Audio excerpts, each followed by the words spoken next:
मित्रांनो, आज आपण निफ्टीचं वीकली ॲनालिसिस करणार. चला तर मग लगेच व्हिडिओला सुरुवात करूया. मित्रांनो, ही एक्सपायरी मंथली एक्सपायरी असणार आहे, तर हे लक्षात ठेवायचं आहे. इथे निफ्टी 50चा चार्ट लावलेला आणि तुम्ही पाहू शकता आपण ज्या लेवल टेलिग्राम चॅनलला देत असतो त्या लेवल किती ॲक्युरेट प्रमाणात काम करत असतात. तुम्हाला क्रॉस चेक करायचं असेल तर तुम्ही डिस्क्रिप्शनमध्ये टेलिग्रामची लिंक दिली, तिथे जाऊन ते चेकआउट करू शकता.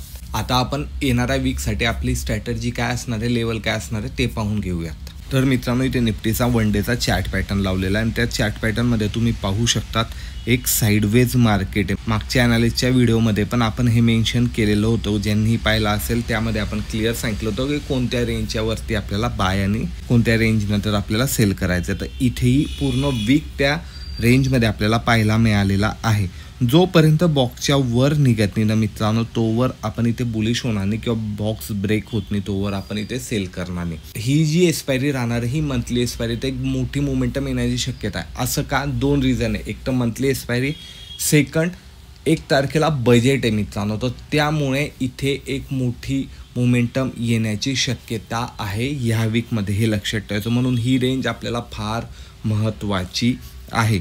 वर कधी गेलं तर वर कुठपर्यंत जाऊ शकतं मित्रांनो. कधी रेंज ब्रेक केली तर आपल्याला या ठिकाणी इथपर्यंत एक इझिली मोमेंटम पाहायला मिळू शकते. कधी ते त्यांनी ब्रेक केलं तर.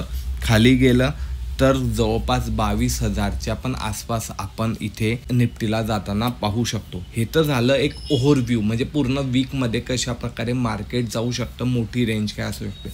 पण इंट्राडेसाठी आपल्या रेंज काय असणार आहे त्यासाठी आपल्याला 15 मिनिटाच्या चार्ट पॅटर्नवर जायचं आहे. तर मित्रांनो, इथे 15 मिनिटाचा चार्ट पॅटर्न लावलेला आहे आणि आता 15 मिनिटाच्या चार्ट पॅटर्नवर आपल्याला लेवल आयडेंटिफाय करायचे आहे. एक लक्षात घ्या, ज्या चार्ट पॅटर्नवर आपण ज्या लेवल काढतो त्याच चार्ट पॅटर्नची कॅन्डल क्लोज होणं हे महत्त्वाचं असतं. सर्वात पहिले 15 मिनिटासाठी आपल्याला रजिस्टर आयडेंटिफाय करायचं आहे की जे की मला या ठिकाणी पहिलं रजिस्टर हे इथे दिसतंय. सेकंड कधी मित्रांनो मी पाहिलं तर सेकंड रजिस्टर मला या ठिकाणी हे इथे पाहायला मिळतंय.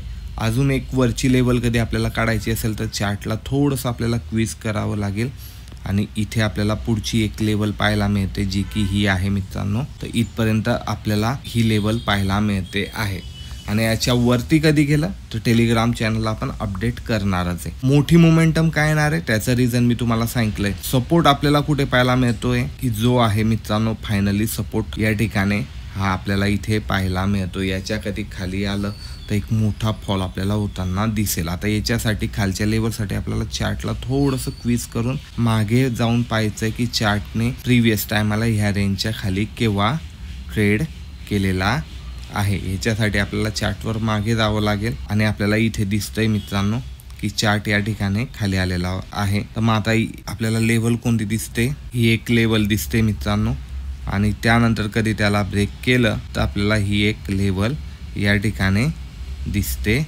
आहे. या प्रकारे आपण ह्या चार्टवर लेवल काढून घेतलेल्या आहे. तर ह्या लेवल लावल्यामुळे आपल्याला फायदा काय होतो मित्रांनो, ट्रेडिंग करण्यासाठी फायदा होतो की कोणती लेवल ब्रेक झाल्यावर आपण ट्रेड करायचा आहे, कोणती लेवलला ब्रीच झाल्यानंतर आपण बाय करायचं आहे.